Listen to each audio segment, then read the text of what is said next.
Fala galera, tô passando aqui rapidamente pra gente conversar sobre o jogo de ontem, né?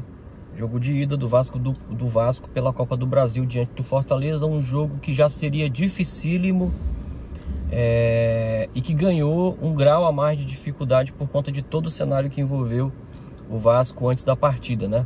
A saída do Ramon Dias, né? A falta de comando, a falta de planejamento, né? As incógnitas que cercaram essa partida também em relação à escalação, né? O Rafael Paiva aqui estreou como técnico, vindo ali do Sub-20, como um técnico interino para esse jogo. E isso tudo aumentou o grau de dificuldade do Vasco. Agora falando sobre o resultado do jogo, né? Antes da gente falar sobre o jogo, vamos falar sobre a importância desse resultado. O Vasco empatou o jogo em 0-0, um resultado importante, um bom resultado para a sequência da Copa do Brasil, ou seja, o jogo de volta que o Vasco terá em São Januário, né? Jogar contra o Fortaleza no Castelão é muito difícil, né? Fortaleza tem como característica mandar bem seus jogos. E ter empatado ontem foi importante. Agora, me preocupa a forma como o Vasco se posicionou na partida, sabe? O Vasco não jogou.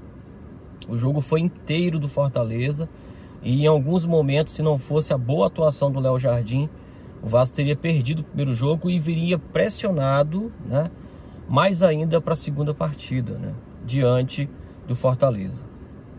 Bom, e isso tem sido uma temática, né? O Vasco ele tem se comportado dessa forma em jogos fora de casa, né?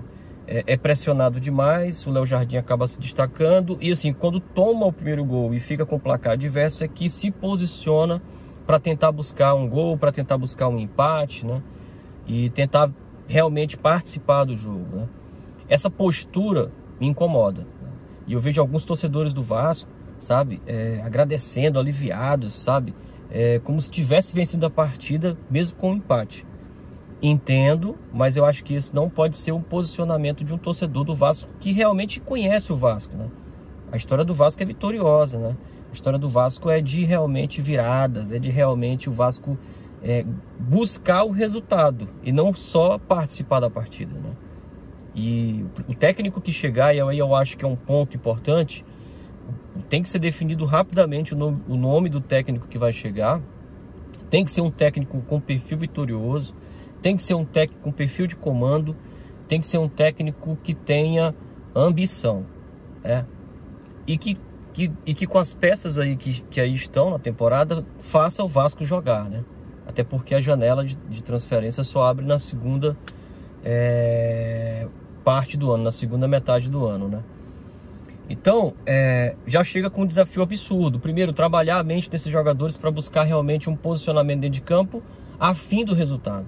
Outro ponto importante é mudar esse esquema tático em que o Vasco fica asfixiado no meio campo. O Vasco não tem condições de disputar o meio campo com qualquer clube que jogue contra ele. E aí, ontem, o posicionamento de 3 zagueiros foi importante, né? Mas os alas não trabalharam da forma que deveriam, né? Eu até destaco a atuação do Paulo Henrique, né? Mas a do Piton não foi boa, né? Paulo Henrique participou de algumas jogadas interessantes, chegou a ser um pouco mais ofensivo, mas era aquilo, né? Verratti afastado de todo mundo, o time distante demais e não tinha triangulações, não tinha tabelas, né? Não se tinha a participação de um bloco ofensivo e o Vasco ficou ali refém das ações do Fortaleza, né? Bom, mas eu não vou estender mais o assunto, né? Eu acho que era importante falar que foi